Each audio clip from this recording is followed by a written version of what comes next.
And here we go. Welcome back to episode 32 of UnHammered with your host, Brantt Myhres. Happy New Year, everybody. I hope you guys had an awesome New Year. How many of you guys stayed unhammered through 2025? Well, 2024 into 2025. We'll talk about that a little bit. Hopefully your New Year went well. And, mine was good, man. Mine was good. Hey, listen, before we get into that, guys, whether you're running, skipping, jumping, hiking, working out, if you are making New Year's resolutions, like a lot of you are, probably at the gym right now, if you're doing that, great. If you got your hot chocolate or tea or coffee, whatever it may be, why don't we give a cheers to you beautiful humans for the miracle, for 1 day, 1 week, 1 month, 1 year. Bang, let's go. Am I addicted to coffee? Yeah, I think I am. I'm guilty. I don't know, man. I only have two. We only have two coffees, one in the morning and then one after dinner. It's late though tonight, everybody. It's late, My son left to go stay with his grandparents for the weekend. So anyways, I'm in the studio here late and bringing you guys hopefully a little bit of hope, a little bit of laughs, a little bit of inspiration. And but as I was saying about New Year's, yeah. So what did you guys do for New Year's? Did any of you guys fall off the wagon, as they say? If you did, grab a tire and fucking pull yourself up, man. That's really what it is. Keep scratching and clawing. But if you fell off, I want to hear from you. And if you didn't, great. I still want to hear that. Those are the good stories too, right? But if you didn't make her, that's okay. Let's get back on the horse here for 2025. And we're only a few days into it. But why don't we get centered and why don't we chat a little bit about what the meditation of the day is going to be, and we're going to go from there. So, okay. Yeah, sorry guys. Okay, meditation for the day. I will be rewarded. I will be remade in this. I need God's help, or whatever your higher power is. His spirit shall flow through me, and in flowing through me, it shall keep away all the bitter past. I will take heart. The way will open for me. Each day will unfold something good. As long as I'm trying to live the way that God wants me to live. Awesome. Prayer for the day. I pray that I may be taught just as a child would be taught. I pray that I may never question God's plans, but accept them gladly. As a child would be taught, hey? We've got another prayer we'll end with today, but as a child will be taught. Well, New Year's. What did you guys do? Did you guys have any anxieties about New Year's Eve? We're going to touch on anxiety here. But any worries, any fears about the holidays, any worries about going into the new year around family and friends? Let me know how you guys did.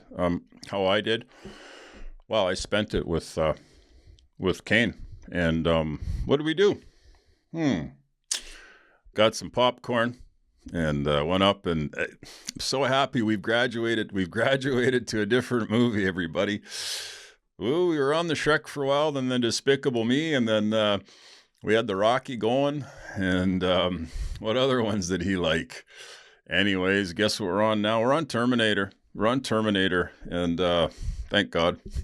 So this one will run out for another month. But he, and I guess I'm a bit of a, what's the word for a parent?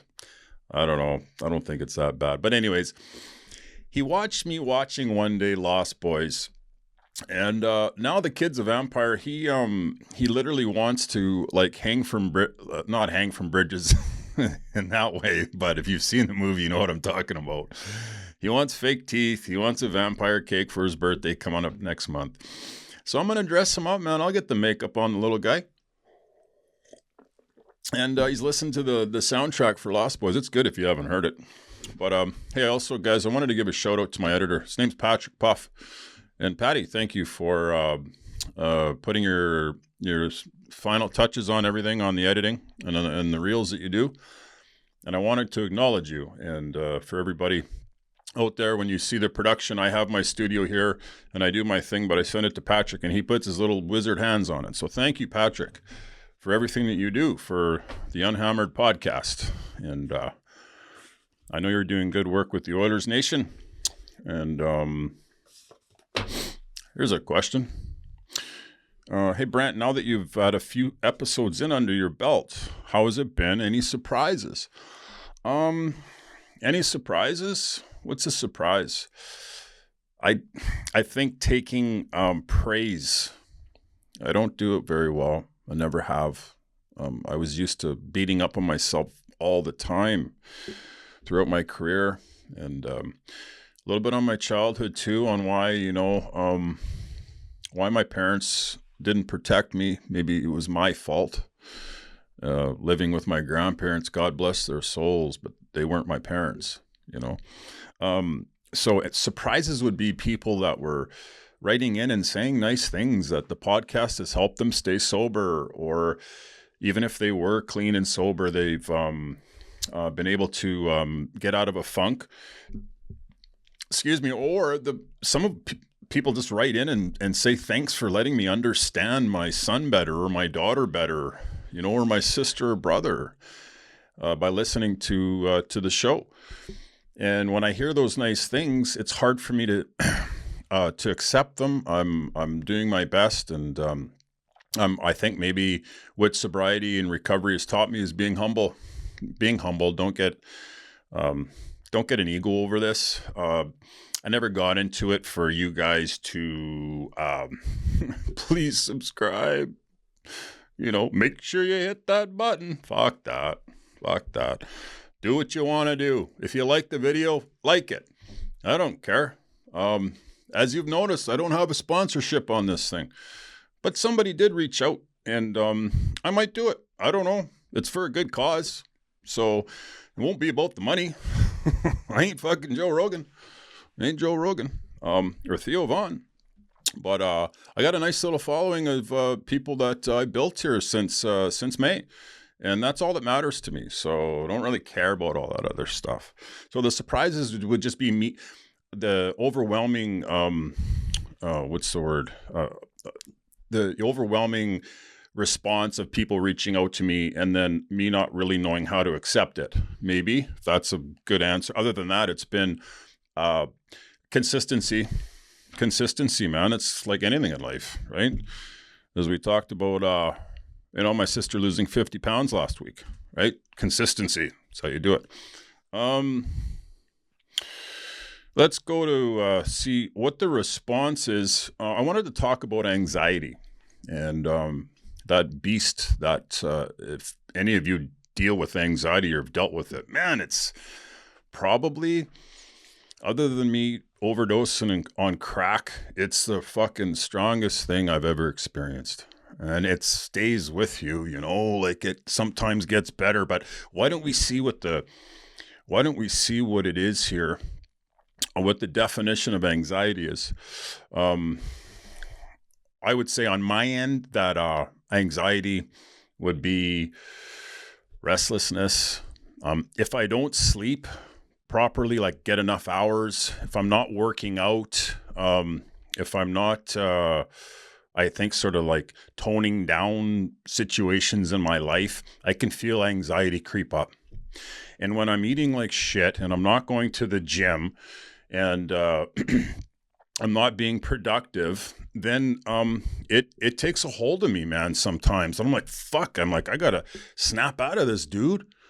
Like go for a workout or make a salad and phone somebody and try and help somebody. But it can get scary. So why don't we type in here, what's anxiety? What's anxiety? All right, what do we got? Anxiety is a natural response to stress or perceived danger, characterized by feelings of worry, nervousness, or fear. Okay.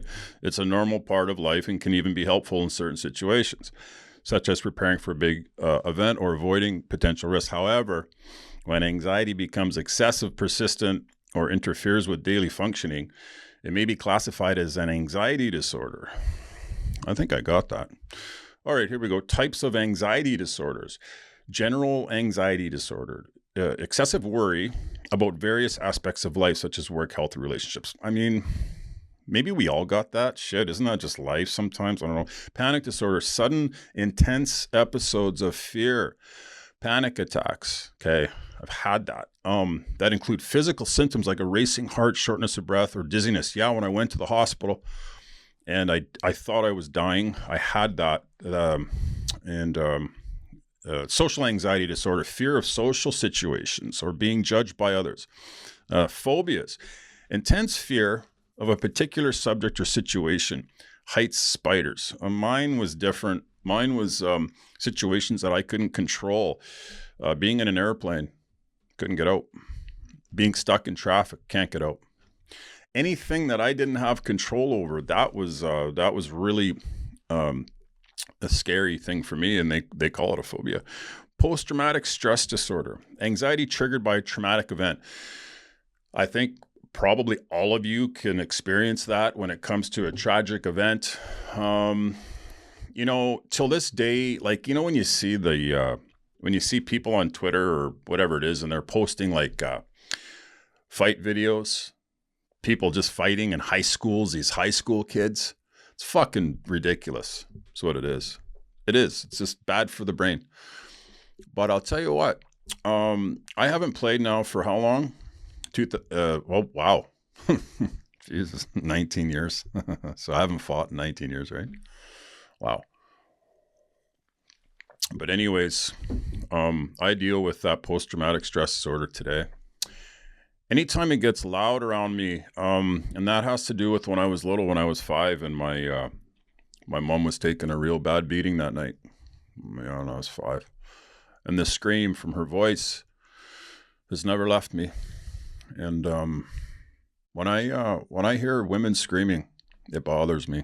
It bothers me, and I get all fucking tense. I don't like loud noises like that. I can crank Bon Jovi and Whitesnake and Def Leppard and all that kind of stuff, right, all day long. But when it comes to screaming and somebody's screaming for help, it really bothers me. That's why those fight videos are disgusting. So yeah, that post-traumatic stress disorder is real. I mean, like when I was young, I knew intuitively that I needed to like get out of the house, right? My mom would be cooking a pizza, and me and Cher were watching Puff the Magic Dragon. And you guys back in the late 70s, early 80s knew that one. And I said, Mom, I want to go skate. I want to go to the rink. She goes, well, put on your boots and go walk. Okay. So I put on my boots and put my little hockey bag over my shoulder and walked to the rink. And I just remember how it felt free to be out there. And I was away from the chaos at home from my stepfather and what that brought and what that entailed.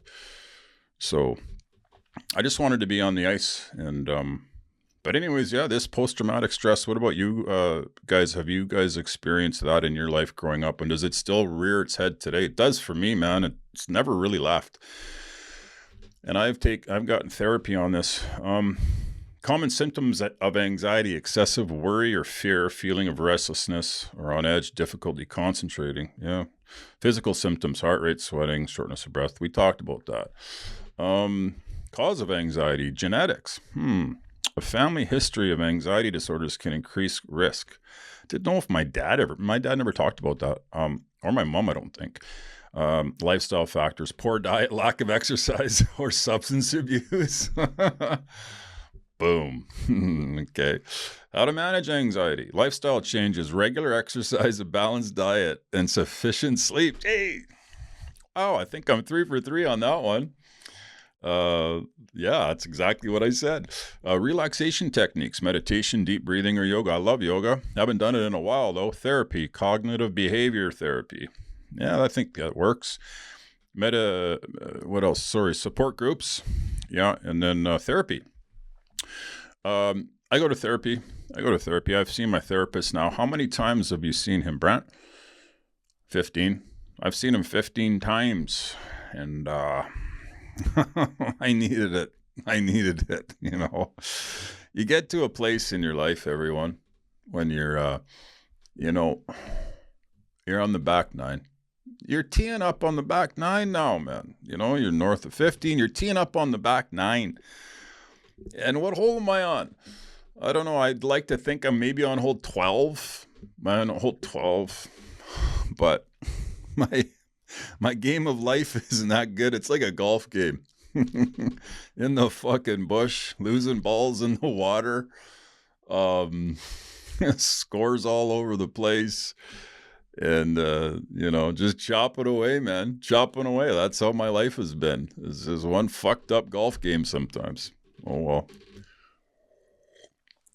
But anyways, I wanted to get your thoughts on anxiety. Am I the only one? Am I the only one that feels that way? Sometimes my head doesn't feel right. I talk about it in the book where my head feels like tight and tension. But again, I can sort of combat that by doing these things I talked about, which is cool. That's cool. And hey guys, who are you sober? Have you ever thought about that? We can chat about this next week when you guys write into me and we can maybe do a little bit of a list. But who are you when you're sober and you don't have drugs and alcohol running through your blood? I think, go to the mirror and look at the mirror and what would you write down? What would you write down? What do you see in front of you? And, are there insecurities about recovery and sobriety that you're ashamed of? And some people are. I mean, fuck, so was I. I was ashamed of it I couldn't say the word alcoholic and really mean it for 10 years.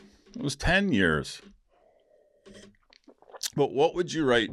And you know what? Maybe next week we can chat about if you're looking at yourself in the mirror and you want to write down what you see. Let's go over it next week. Let's go over what you see. And, today, guys, the light's on. My light is on today. And I'm okay to look at myself. Body's changing a little bit, and more gray hair on my chest. But I don't turn the light off anymore. I don't do that. I don't walk by and not want to look at me. No, man, it's been a long time since that happened. That's been 2008. I don't do that anymore. So who are you guys? Who do you identify with in sobriety?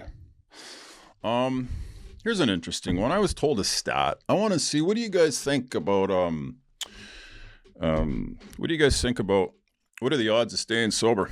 So let's do this. What are the odds of staying sober? Question mark. Let's see what they have to say about this. Okay. The odds of staying sober widely depend on multiple factors, such as the individual circumstances, support system. Okay, here we go. Sobriety statistics. Studies estimate that 20% of people who enter Alcoholics Anonymous or Narcotics Anonymous achieve long-term sobriety. Wow. Success often increases with consistent meeting attendance and active participation. Okay. Oh, you guys might like this one. People who remain in AA and NA for at least 1 year have a 50% chance of long-term sobriety. Nice. So it's just a year. It's just 365 days. Guys, you can do it one day at a time.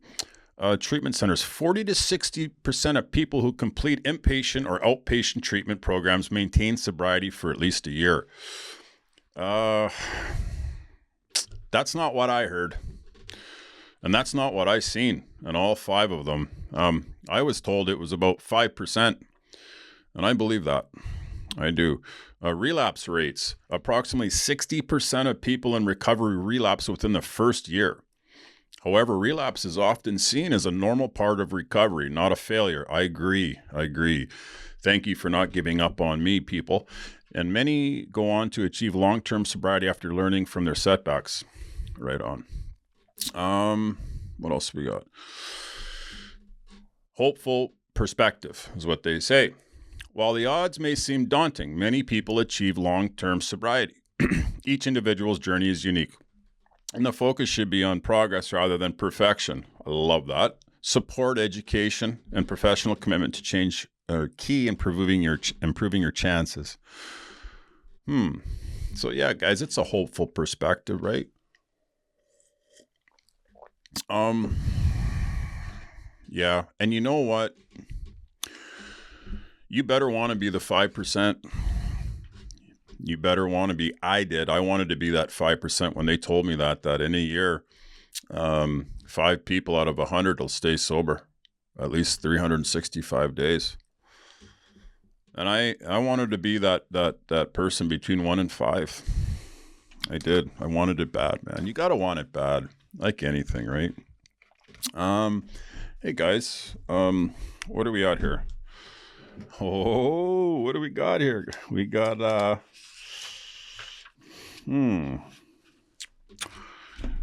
oh, well, it's this. It's the blue book that we always read from. And it's a big book of Alcoholics Anonymous. And they got a chapter here. This is an interesting chapter.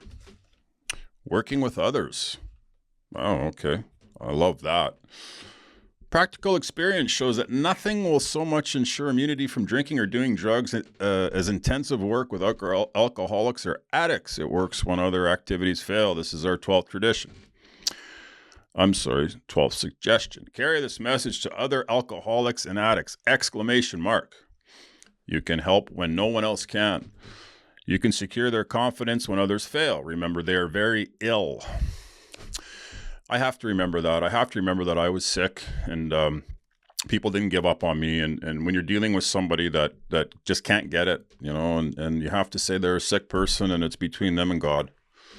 It's between them and God, and you say a prayer for them and you realize that they're sick. They're still sick. Okay, life will take on a new meaning. To watch people recover, to see them help others, to watch loneliness vanish, to see a fellowship grow up about you, to have a host of friends. This is an experience you must not miss. We know that you will not want to miss it. Frequent contact with newcomers and with each other is a bright spot of our lives. I agree. I talked to a newcomer and it makes me feel happy that they're wanting to stay sober and maybe it might have an impact in their life.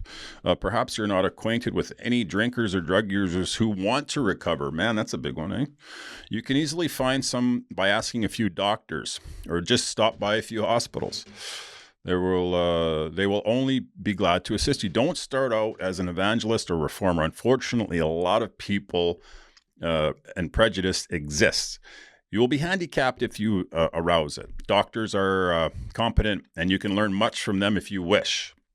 But it happens that because of your own drinking experience, you can be uniquely useful to other addicts and alcoholics. So cooperate, never criticize. To be helpful is our only aim. Okay? When you discover a prospect for Alcoholics Anonymous or NA, find out all you can about him or her. If he or she does not want to stop drinking or doing drugs, don't waste your time trying to persuade him or her. You may spoil a later opportunity. This advice is given for his family also. They should be patient, realizing they are dealing with a sick person.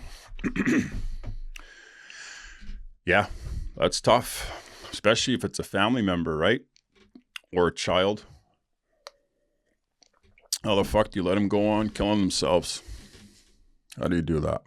I don't know. Sad, man. I've seen it over the years, and I deal with it where you see people that they're killing themselves. Yeah, and you can't. You're fucking powerlessness. You can't do anything about it. But when you get on your knees and you close your hands, you keep them in your prayers. You keep them in your prayers. Okay. If there is any indication that he or she wants to stop, have a good talk with that person, usually his wife or husband. Get an idea of his or her behavior, his problems, his or her background, the seriousness of his or her condition, and his religious learnings. You need this information to put yourself in his or her place to see how you would like to approach how you'd like to be approached if the tables were turned. Isn't that the truth? We'll end with this last paragraph. Sometimes it is wise to wait until he or she goes on a bender. The family may object to this, but unless he or she is in a dangerous physical condition, it is better to risk it. Don't deal with him or her when he or she is drunk or loaded. Unless he or she is ugly and the family needs your help desperately. Wait for the end of the spree, or at least for a lucid interval. Then let his family or friend ask him if he wants to quit for good, and if he would like to go to any extreme to do so, or her. If he or she says yes, then his attention should be drawn to you as a person who has recovered. You should be described to him or her as a fellowship who, as part of their own recovery, try to help others, and who will be glad to talk to him or her if he or she cares to see you. So basically, working with others is really, guys, what it's all about. And you hear about it I've heard about it for 15 years, about getting out of yourself. And when you do that, you forget about your own problems and you try and help somebody else. And what else we got here?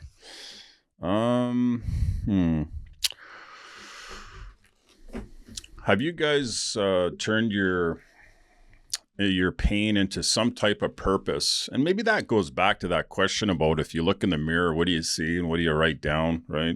But have you turned that pain into purpose? And I've tried. Have you guys? I mean, I didn't want to be a fucking deadbeat dad. I was just, I just didn't want to be that guy. And what else? The lifetime ban from the National Hockey League, that was, Jesus Christ, that was embarrassing for me. To go through 5 treatment centers, what else? Blow millions of dollars and blah, blah, fucking blah. Yeah, man, I had a lot of pain there. And I had to turn it into purpose. When their purpose was get your ass on a plane and go to rehab. And how long you staying, who cares? Stay fucking a year. Almost did. 8 months. But I wanted to turn that pain into purpose, and I hope you guys do too. Because there is purpose behind your pain that you're feeling. And you may not see it yet. But you will. You will. And I have purpose today. And it came from pain, everybody. It came from pain. It came from being uncomfortable. It came from being lonely. And so there's purpose today. And you tell me what your purpose is. Mine was I didn't want to be a deadbeat dad, and I didn't want to, always go back to the only guy suspended for life from the NHL for drugs. I didn't want to always go in my brain. I mean, it's out there on the internet, but in my head, I wanted to just do that. Hey, Brantt, have you any lessons from rock bottom? Oh boy. What are the lessons I got from rock bottom? What are the lessons? Approach your recovery like you approached fighting when you were 16 until you were finished. And that was fearless. You got to be fearless, man. I was sort of fearless. I approached my recovery with arms wide open, going, somebody help me. I need help. I'm fucked up. And my way ain't working anymore. So, and whatever you guide me or how you guide me, I'm going in like I used to when I was young. And I'm going in with the gloves off. And so rock bottom, yeah, man. I mean, my rock bottom, obviously, I got on the plane and headed out to Oregon. And then I had to find purpose in the pain. I had to find purpose in the rock bottom, guys. And so lessons from it, keep swinging, and be fearless in your recovery. Don't compare your recovery to anybody else's. Don't go to a meeting and pick somebody apart on why, you're not as bad as them. You are. You are. Everybody's the fucking same in these meetings, guys. You're no different. You're not special. Get that out of your head right now. You're not. You're just another fucking alcoholic and drug addict sitting in a chair. And lucky to be sitting in a chair, I might add. Very lucky. And there's nothing wrong with it. Nothing wrong with it. You could have other forms of other diseases that kill you in a month. You know? So at least there's a remedy. At least there's a remedy. Yeah. So many other ones that there's not remedy. What's this? Okay, well, sort of, what time have we got here? I don't know, whatever. It's New Year's, 2025. Hey, Brantt, the Roman Hammerluck story. Ooh, that's an interesting one. Well, Roman Hammerluck was drafted first in the National Hockey League overall, actually. He was drafted first overall in the NHL, and I wasn't. And I was drafted a little bit later. And it was in 1992, and we were drafted together. And we were 18 years old, and we go to Tampa Bay's training camp. And I'll tell you how it was back in the old days of the National Hockey League and the mindset and mentality of the general managers back then and the character that they were looking for. So Roman had a visor on at that time, and we were in our scrimmage, and we were playing these scrimmages in training camp. And Phil Esposito was in the stands, and I'm on the ice, and Roman Hammerluck is the defenseman covering me. So anyways, the puck gets rimmed around the boards, and I feel this whack on the back of my ankle, and I'm like, oh my God, Jesus Christ, who did that? And I turn around, and it's Roman. I said, listen, dude, I said, you ever touch me again? I said, I'm going to drop you. Like, he's like, yeah. He couldn't speak English.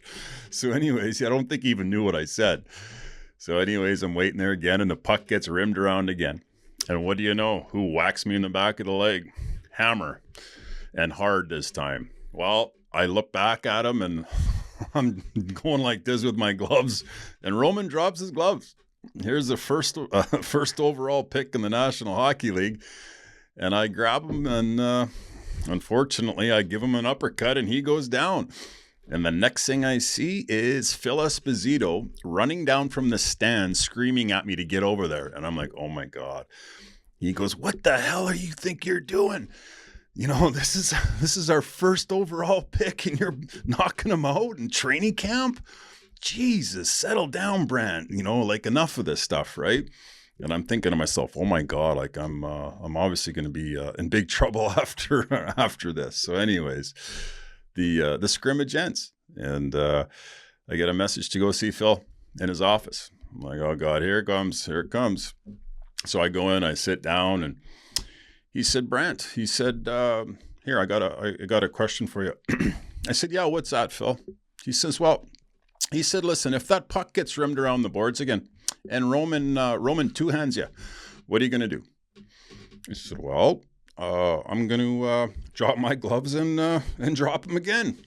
And Phil looks at me and he goes, that's exactly the answer I was looking for. I'm like, oh my God.